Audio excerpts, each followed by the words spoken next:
Today's poem is a story. It's probably not the right time of the year for this story because it's a winter tale. Nevertheless, I hope you enjoy it. I'm going to read it in probably 4 parts, and this is part 1 of a poem called The Snowball. The burden of the harvest was placed upon the poor, but when the grain was gathered in, the owner shut the door. When the winter came and snows lay drifted deep, poor men fed the cattle and tended to the sheep. They'd no wood for a fire, there was hunger everywhere. Many died in infancy, and medicine was rare. Poor men who were skilled took no money for their trade from those with none to give, so promises were made. A man who was indebted would do everything he could to pay a favour back and prove his word was good. If a helping hand was needed, no one would have to ask. There were neighbours at his side with shoulders for the task. So it was in England before the factory floor. So it was in England when country folk were poor. The king was walking in the snow one cold winter's day. His cloak was lined with fur to keep the cold away.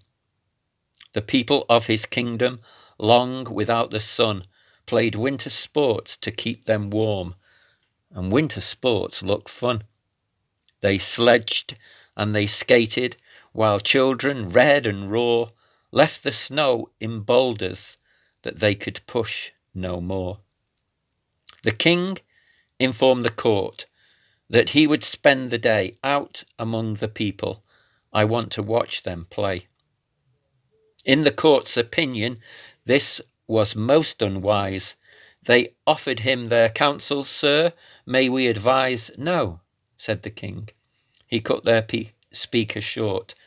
I shall find enjoyment in their winter sport. Get the horses ready. Hitch the royal sleigh. We leave at 10 o'clock. We'll have some fun today.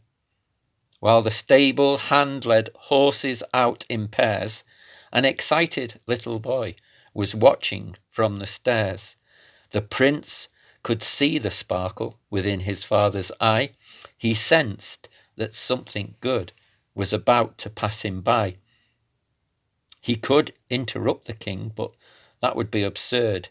He knew he had a duty to be seen and not be heard.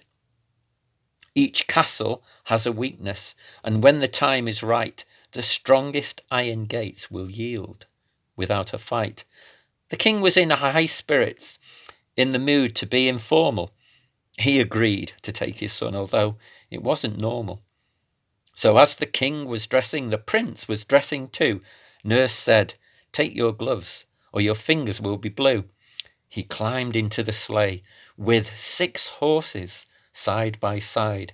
He shivered with excitement at the prospect of a ride. Out into the distance, the horses took them out, and if the pace was flagging, the driver gave a shout. The sound of the whip upon the frozen air, the straining of the woodwork, and the panting of each mare. Through the winter countryside the horses took them on. One could see the way ahead, and one the way they'd gone. More tomorrow.